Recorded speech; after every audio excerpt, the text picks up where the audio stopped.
एक अजरामर प्रेमकथा.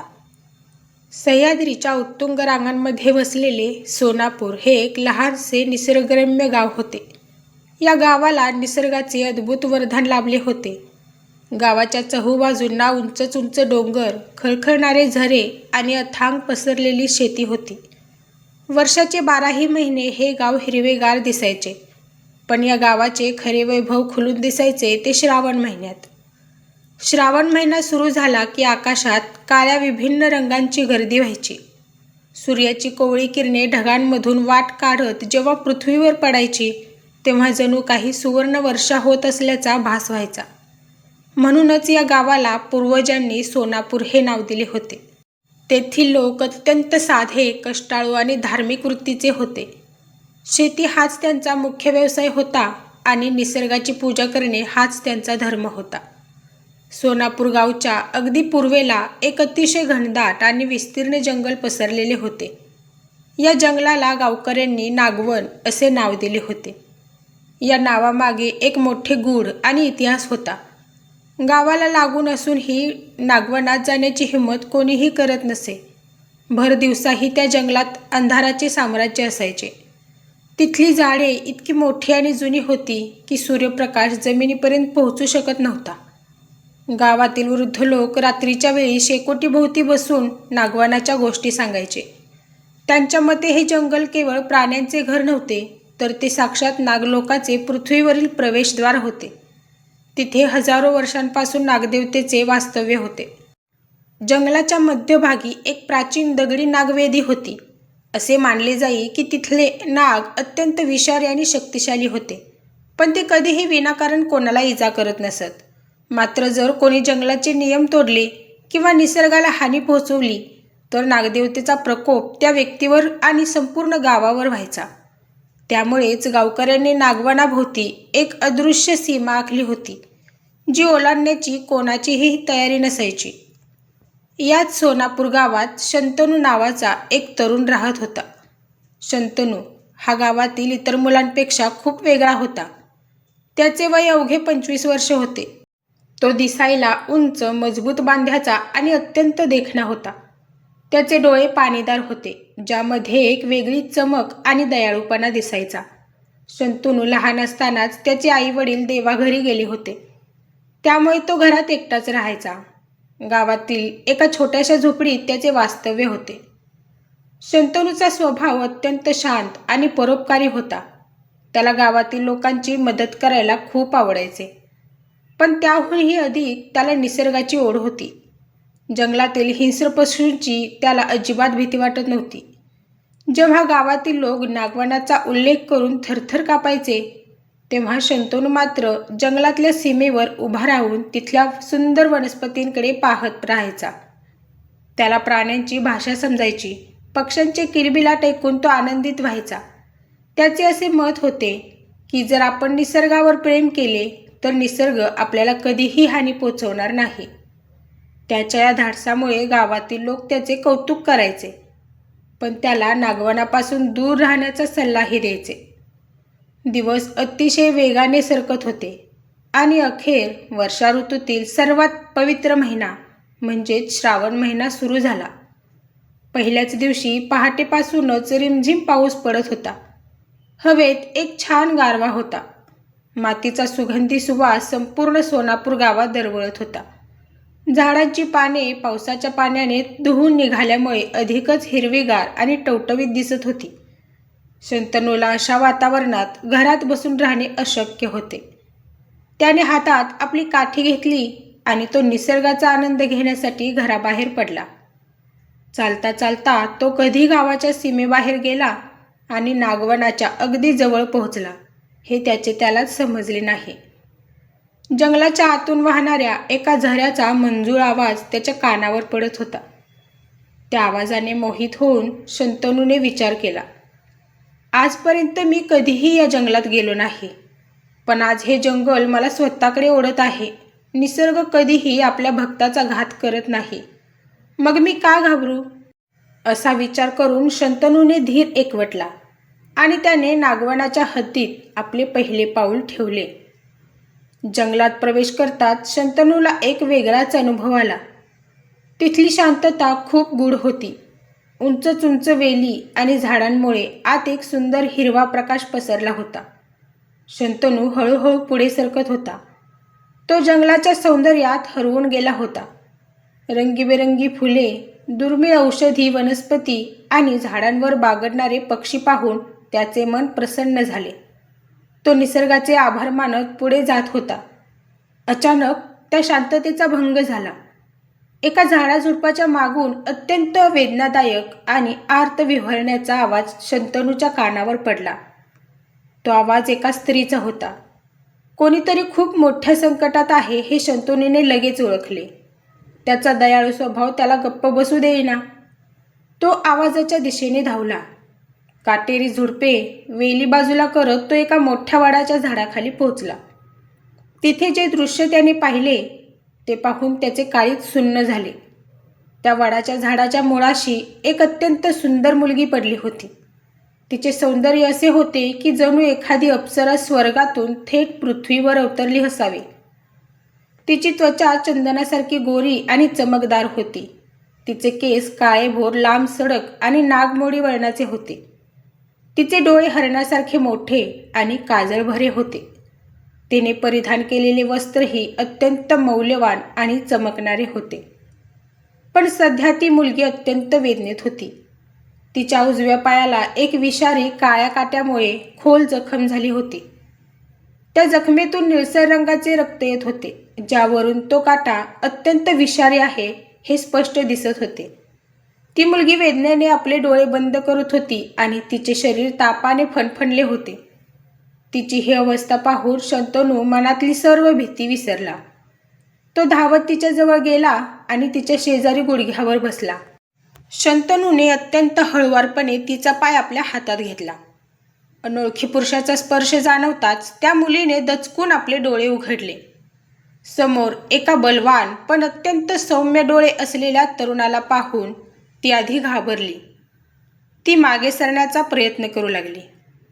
तिच्या डोळ्यात भीती आणि संशय स्पष्ट दिसत होता. शंतनूने आपले दोन्ही हात वर केले आणि अत्यंत शांत प्रेमळ आवाजात म्हणाला, देवी, घाबरू नका. मी या शेजारच्या गावातील एक साधा मानव आहे. मी तुम्हाला कोणतीही हानी पोहोचवणार नाही. तुमच्या पायाला विषारी काटा टोचला आहे. जर वेळेवर उपचार केले नाहीत तर हे विष तुमच्या संपूर्ण शरीरात पसरेल. कृपया मला तुमची मदत करू द्या. शंतनूच्या आवाजातील प्रामाणिकपणा आणि त्याचे निष्पाप डोळे पाहून त्या मुलीचा संशय थोडा कमी झाला. तिने हळूच मान डोलावून संमती दिली. शंतनूने लगेच आपल्या पाठीवरील पिशवीतून काही औषधी पाने काढली, जी तो नेहमी सोबत ठेवायचा.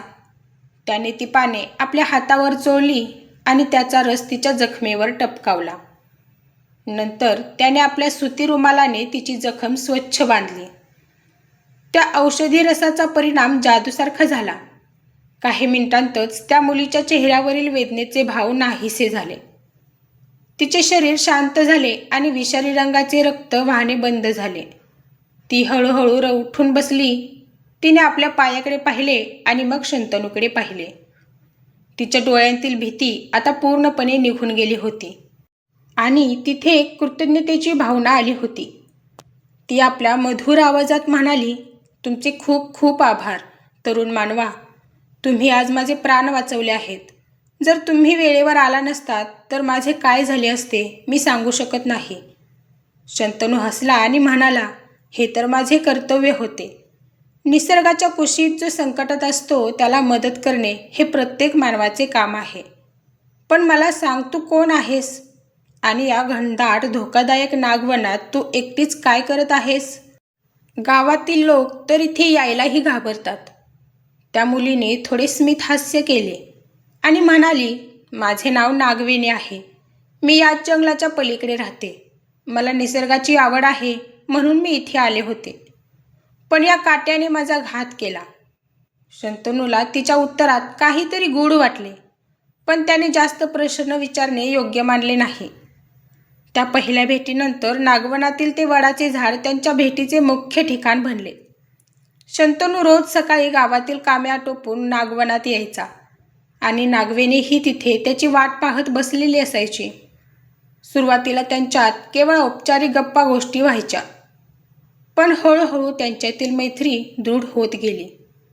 शंतनू नागवेणीला गावातील सण, उत्सव, शेतीची कामे आणि माणसांच्या वेगवेगळ्या स्वभावांबद्दल सांगायचा. नागवेणी त्याचे बोलणे अतिशय मंत्रमुग्ध होऊन ऐकायची. माणसांचे जग किती सुंदर आणि भावनांनी भरलेले असते हे तिला शंतनूच्या बोलण्यातून जाणवायचे. दुसरीकडे नागवेणी शंतनूला निसर्गाचे अद्भुत नियम सांगायची. कोणत्या वनस्पतीचा काय उपयोग होतो, प्राण्यांचे इशारे कसे ओळखावे, ढगांचा रंग पाहून पाऊस कधी पडणार हे कसे ओळखावे, हे सर्व शंतनूला तिने शिकवले. दोघेही तासनतास एकमेकांसोबत घालवायचे. नागवनातील तो शांत परिसर, पक्ष्यांचे गाणे आणि झऱ्यांचे संगीत यांच्या साक्षीने दोन जीवांचे हृदय एकमेकांशी जोडले जात होते. शंतनूला आता नागवेणीशिवाय दिवस सुचत नव्हता, तर नागवेणीलाही शंतनूची भेट झाल्याशिवाय चैन पडत नव्हते. त्यांच्यातील मैत्रीचे रूपांतर कधी एका निस्सीम आणि पवित्र प्रेमात झाले हे त्यांनाच समजले नाही. नागवेणी ही प्रत्यक्षात कोणतीही सामान्य मानवी कन्या नव्हती. ती नागलोकाचे अधिपती साक्षात नागराज वासुकी यांची अत्यंत लाडकी आणि एकुलती एक कन्या म्हणजेच नागकन्या होती. नागलोकातील सोन्या चांदीचे महाल, हिरे, माणके आणि अफाट वैभव सोडून ती केवळ पृथ्वीवरील श्रावण महिन्याचे सौंदर्य पाहण्यासाठी मानवी रूप धारण करून नागवनात आली होती. नागलोकाचे नियम अत्यंत कडक होते. कोणत्याही नागलोकातील रहिवाशाला मानवाशी संबंध ठेवण्याची किंवा त्यांच्यावर प्रेम करण्याची अजिबात परवानगी नव्हती. नागवेणीला या नियमांची पूर्ण कल्पना होती, पण शंतनूच्या पवित्र आणि निस्वार्थी प्रेमासमोर ती स्वतःला रोखू शकली नाही. तिने नागलोकाचे सर्व नियम विसरून शंतनूच्या प्रेमात स्वतःला वाहून घेतले होते. मात्र शंतनूला या सत्याची अजिबात कल्पना नव्हती. तो तिला एक साधी सुंदर वनकन्या समजत होता. नागवेणीच्या मनात नेहमी एक भीती असायची की जेव्हा शंतनूला तिचे खरे सत्य समजेल तेव्हा त्याची काय प्रतिक्रिया असेल. तो तिच्यावर आधीसारखेच प्रेम करेल की तिला सोडून जाईल. या विचाराने ती अनेकदा रात्रीची रडायची. एक दिवस श्रावण महिन्यातील हवामान अतिशय रोमॅन्टिक झाले होते. हलका हलका पाऊस पडत होता आणि हवेत गारवा वाढला होता. शंतनू आणि नागवेणी नेहमीसारखेच वडाच्या झाडाखाली बसले होते. शंतनूच्या हातात जंगलातील सुंदर फुलांचा एक छोटासा गुच्छ होता. त्याने तो गुच्छ नागवेणीच्या हातात दिला. नागवेणीने तो स्वीकारला आणि लाजली.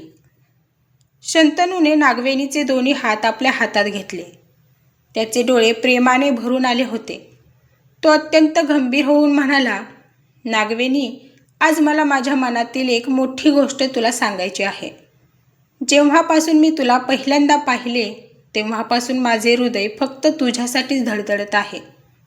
तुझ्याशिवाय माझ्या आयुष्याला काहीही अर्थ नाही. मी तुझ्यावर जगातील सर्वात जास्त प्रेम करतो. मला माझे उर्वरित संपूर्ण आयुष्य तुझ्यासोबत घालवायचे आहे. तू माझ्याशी लग्न करून माझ्या छोट्याशा घरात माझी पत्नी म्हणून येशील का? शंतनूचे हे शब्द ऐकून नागवेणीच्या पायाखालची जमीनच सरकली. तिच्या डोळ्यातून अश्रूंच्या धारा वाहू लागल्या.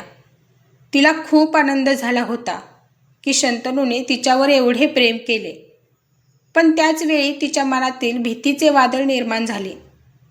ती रडत मागे सरकली. शंतनूला तिचे रडणे पाहून आश्चर्य वाटले. तो म्हणाला, काय झाले नागवेणी? मी काही चुकीचे बोललो का?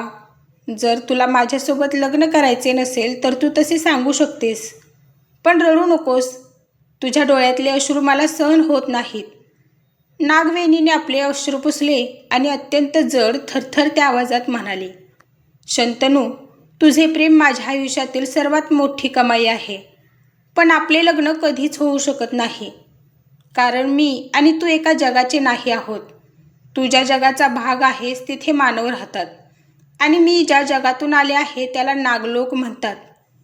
शंतनू, मी कोणतीही मानवी मुलगी नाही, तर मी साक्षात नागराज वासुकी यांची कन्या, एक नागकन्या आहे. शंतनूला आधी वाटले की ही नागवेणी त्याची थट्टा करत आहे. तो हसला आणि म्हणाला, नागवेणी, हा कसला थट्टा करण्याचा विषय असू शकतो का? तू एवढी सुंदर आहेस, तू नागकन्या कशी असू शकतेस? नागवेणी म्हणाली, शंतनू, मला माहीत होते की तुझा माझ्यावर विश्वास बसणार नाही, म्हणून आज मला तुला माझे खरे रूप दाखवावेच लागेल. पण मला वचन दे, माझे रूप पाहून तू माझा तिरस्कार करणार नाहीस. शंतनूने होकार दिला. नागवेणीने आपले डोळे बंद केले आणि ध्यान लावले. क्षणार्धात तिच्या शरीराभोवती एक सोनेरी प्रकाश चमकू लागला. तिचा मानवी चेहरा तसाच राहिला, पण तिच्या कमरेच्या खालचा भाग एका मोठ्या, अत्यंत चमकदार आणि सोनेरी रंगाच्या नागाच्या शरीरात बदलला. तिच्या डोक्यावर एक दिव्य नागमुकुट प्रकट झाला. हे दृश्य पाहून शंतनू क्षणभर स्तब्ध झाला. त्याचे पाय मागे सरकले. जंगलातील प्राण्यांनीही तिथून पळ काढला. नागवेणीने पुन्हा आपले डोळे उघडले. तिच्या डोळ्यातून आता भीतीचे अश्रू वाहत होते. ती म्हणाली, पाहिले शंतनू, हेच माझे खरे सत्य आहे. मी एक नाग आहे. आता सांग, तू एका नागाशी लग्न करू शकशील का? समाजाला हे मान्य होईल का?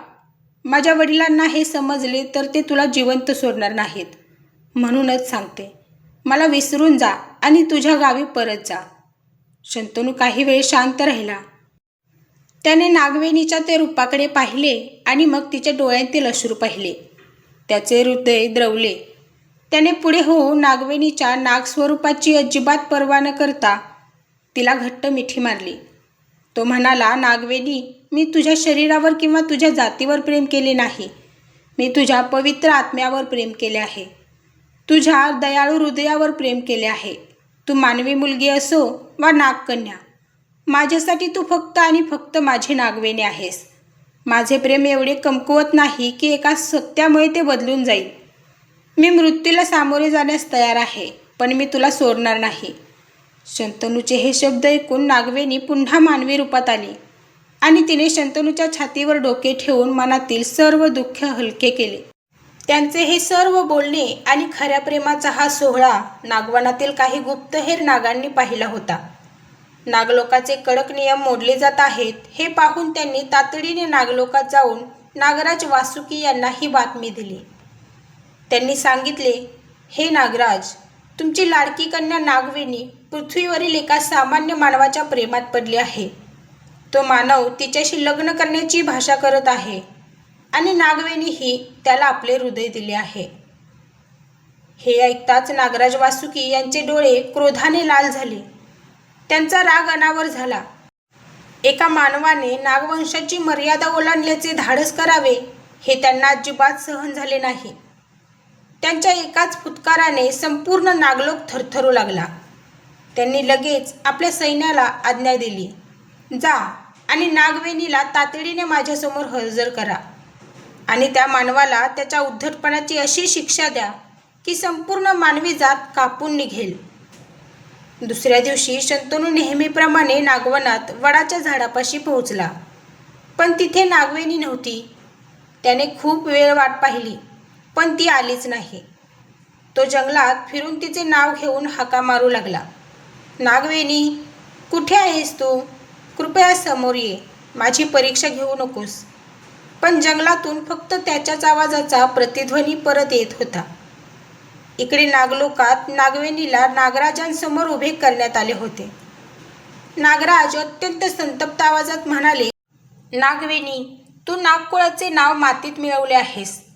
एका क्षुद्र माणसावर प्रेम करून तू नागलोकाचा अपमान केला आहेस. मी तुला आज्ञा देतो की तू त्या मानवाला कायमचे विसरून जा, अन्यथा मी त्याचे अस्तित्व पृथ्वीवरून पुसून टाकेन. नागवेणी रडत वडिलांच्या चरणावर पडली आणि म्हणाली, बाबा, शंतनू क्षुद्र नाही. त्याचे प्रेम अत्यंत पवित्र आहे. त्याने माझे प्राण वाचवले आहेत. मी आता त्याच्याशिवाय जगू शकत नाही. नागराजांचा राग आणखी वाढला.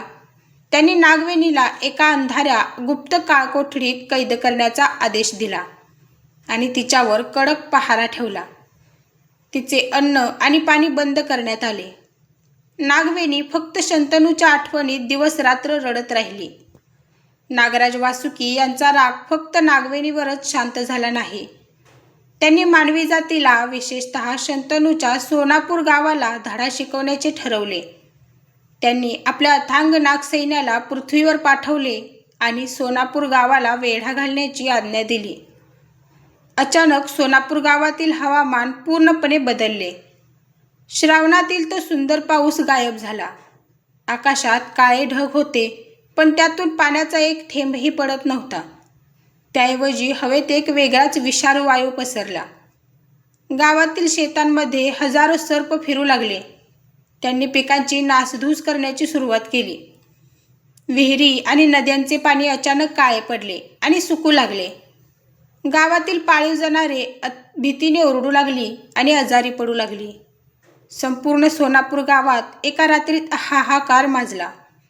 लोकांच्या मनात प्रचंड भीती निर्माण झाली. लोक घराबाहेर पडायलाही घाबरू लागले. गावावर आलेल्या या अचानक संकटामुळे गावातील ज्येष्ठ लोकांनी आणि पंचांनी एक मोठी बैठक बोलावली. गावाचे मुखी म्हणाले, नक्कीच आपल्या गावाकडून निसर्गाचा किंवा नागदेवतेचा काहीतरी मोठा अपमान झाला आहे. नागवनातील नागांचा कोप झाल्याशिवाय असे घडू शकत नाही. जर नागदेवतेचा राग शांत झाला नाही तर आपले संपूर्ण गाव एका आठवड्यात नष्ट होईल. शंतनू त्या बैठकीत एका कोपऱ्यात शांत बसून सर्व ऐकत होता. त्याचे हृदय तापाने फणफणत होते. त्याला माहीत होते की हे सर्व संकट त्याच्या आणि नागवेणीच्या प्रेमामुळे आले आहे. त्याच्या एका चुकीमुळे संपूर्ण निष्पाप गाव संकटात आले होते. त्याला स्वतःचा खूप पश्चाताप झाला. त्याने विचार केला, माझे प्रेम जर खरे आहे तर माझ्या प्रेमामुळे कोणाचेही नुकसान होऊ नये. जर नागदेवतेला बळीच हवा असेल तर तो माझा घ्यावा, पण माझ्या गावकऱ्यांना सोडून द्यावे. शंतनूने त्याच रात्री एक मोठा निर्णय घेतला.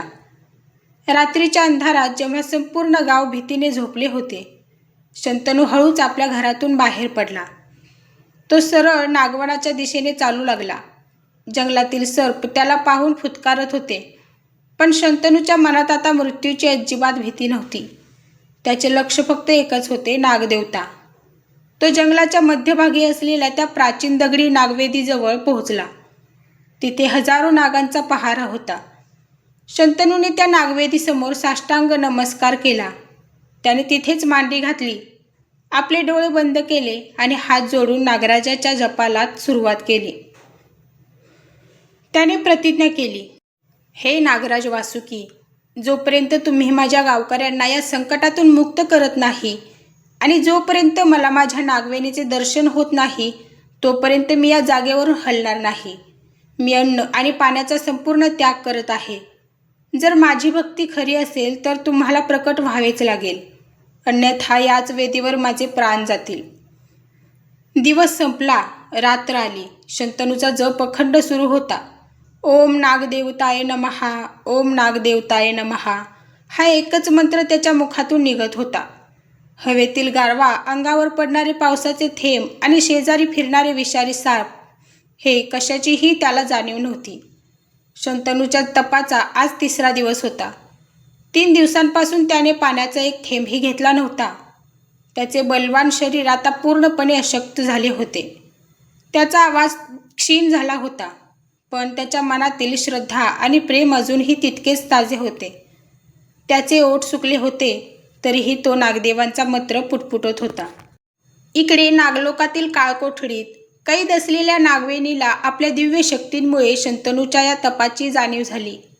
तिने पाहिले की तिचा शंतनू मृत्यूच्या दारात उभा आहे. तिचे हृदय ओरडून उठले.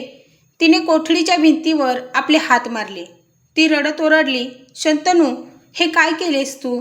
माझ्यासाठी तू आपले प्राण का पणाला लावत आहेस? तिने आपल्या रक्षकांना विनवणी केली की तिला नागराजांकडे घेऊन जावे. तिची अत्यंत दयनीय अवस्था पाहून रक्षकांनी तिला नागराजांसमोर हजर केले. नागवेणीने वडिलांचे पाय घट्ट धरले.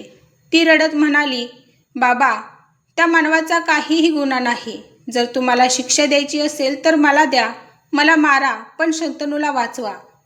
तो 3 दिवसांपासून अन्न पाण्याशिवाय नागवेदीवर बसला आहे. त्याचे प्राण गेले तर मीही माझ्या प्राण्यांचे बलिदान देईन. एका खऱ्या भक्ताचा मृत्यू तुमच्या वेदीवर झाला तर नागवंशाच्या कीर्तीला कायमचा डाग लागेल. नागवेणीच्या त्या आर्त हाकेने, तिच्या डोळ्यातील अश्रूंनी आणि सर्वात महत्त्वाचे म्हणजे शंतनूच्या त्या अढळ आणि निस्सीम भक्तीने साक्षात नागराज वासुकी यांचे विशाल हृदय विरघळले.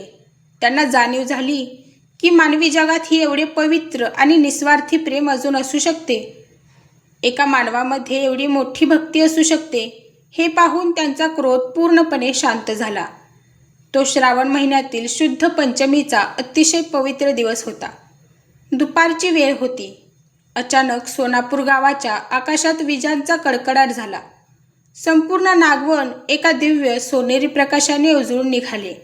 नागवनातील प्राचीन नागवेदीमधून साक्षात नागराज वासुकी आपल्या अद्भुत 5 फण्यांच्या रूपात प्रकट झाले. त्यांच्या शेजारी नागवेणी ही उभी होती. शंतनूने आपले जड डोळे हळूच उघडले. समोर साक्षात नागदेवतेला पाहून त्याच्या आनंदाचा पारावर उरला नाही. त्याने आपल्या अशक्त शरीराने नागराजांच्या चरणावर डोके ठेवले. नागराज वासुकी यांनी आपल्या दिव्य हाताने शंतनूच्या डोक्यावर स्पर्श केला. त्या स्पर्शाने शंतनूच्या शरीरातील सर्व थकवा आणि अशक्तपणा एका क्षणात नाहीसा झाला. तो पुन्हा पहिल्यासारखा बलवान आणि ताजेतवाना झाला. नागराज अत्यंत गंभीर पण अत्यंत प्रेमळ आणि खणखणीत आवाजात म्हणाले, शंतनू, उठ. तुझ्या या कठोर तपाने आणि खऱ्या प्रेमाने आज साक्षात नागराज पराभूत झाला आहे. मी तुझ्या प्रेमाची आणि भक्तीची खूप मोठी परीक्षा घेतली, पण तू त्या परीक्षेत यशस्वी झालास. एका मानवाचे हृदय एवढे विशाल असू शकते, हे आज तू सिद्ध केलेस. मी तुमचा हा पवित्र विवाह स्वीकारत आहे. नागराजांनी नागवेणीचा हात शंतनूच्या हातात दिला. ते नागवेणीला म्हणाले, माझ्या लाडक्या कन्ये, आजपासून मी तुला मानवी रूपात कायमचे राहण्याचे वरदान देतो. तू पृथ्वीवर शंतनूची पत्नी म्हणून आनंदाने राहा. हे ऐकून शंतनू आणि नागवेणीच्या डोळ्यात आनंदाश्रू आले. त्याने नागराजांना पुन्हा एकदा साष्टांग नमस्कार केला. नागराज वासुकी यांनी त्याच वेळी सोनापूर गावकऱ्यांनाही दर्शन दिले. नागराजांचे दर्शन होताच गावकऱ्यांनी भीती सोडून त्यांची स्तुती करण्यास सुरुवात केली. नागराजांच्या एकाच आशीर्वादाने गावावरील सर्व विषारू वायू नाहीसा झाला. शेतातील नागांनी पिकांचे नुकसान करणे बंद केले. सुकलेल्या विहिरी आणि नद्या पुन्हा एकदा स्वच्छ आणि गोड पाण्याने तुडुंब भरल्या.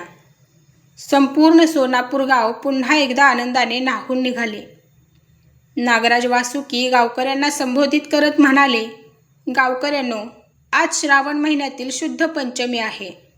आजच्या या पवित्र दिवशी शंतनूच्या भक्तीमुळे मी तुम्हाला एक वरदान देत आहे. आजपासून दरवर्षी पृथ्वीवर हा दिवस नागपंचमी म्हणून साजरा केला जाईल. या दिवशी जगातील सर्व मानव नागांची पूजा करतील, त्यांना दूध अर्पण करतील. जो कोणी या दिवशी खऱ्या मनाने माझी आणि माझ्या कुळाची पूजा करेल, त्याला आणि त्याच्या संपूर्ण कुटुंबाला कधीही सर्पदंश होणार नाही. त्यांच्यावर कधीही सर्पभय राहणार नाही. महिला या दिवशी आपल्या भावाच्या आणि कुटुंबाच्या रक्षणासाठी प्रार्थना करतील. गावकऱ्यांनाही नागराजांच्या या घोषणेचा मोठ्या जयघोषात स्वीकार केला. गावात त्याच दिवशी नागपंचमीचा पहिला सण अत्यंत मोठ्या उत्साहात साजरा करण्यात आला. गावातील सर्व महिलांनी एकत्र येऊन नागदेवीची आणि गावातील वारुळांची पूजा केली. त्यांनी नागांना दूध आणि लाह्या अर्पण केल्या. सर्व महिलांनी एकत्र येऊन हातात हात घालून फेर धरला आणि नागदेवतेची सुंदर गाणी गायली.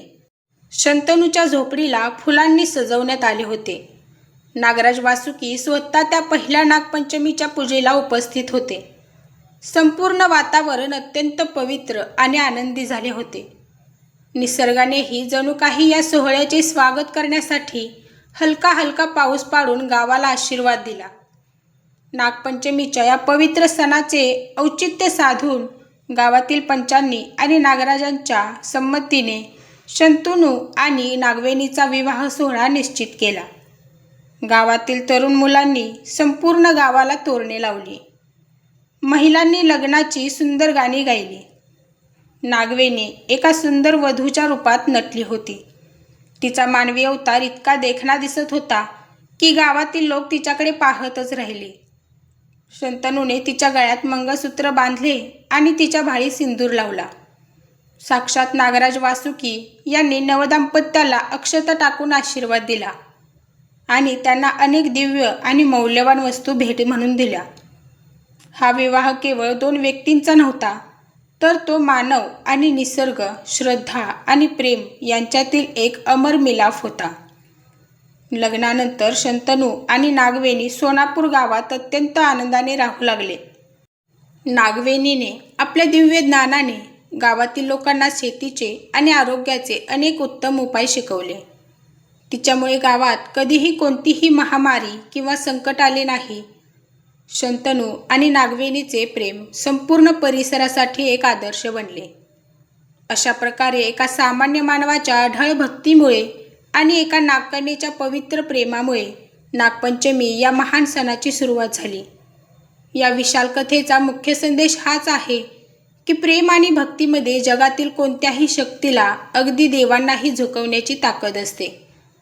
आजही दरवर्षी श्रावण शुद्ध पंचमीला संपूर्ण भारतात नागपंचमी हा सण अत्यंत श्रद्धेने साजरा केला जातो.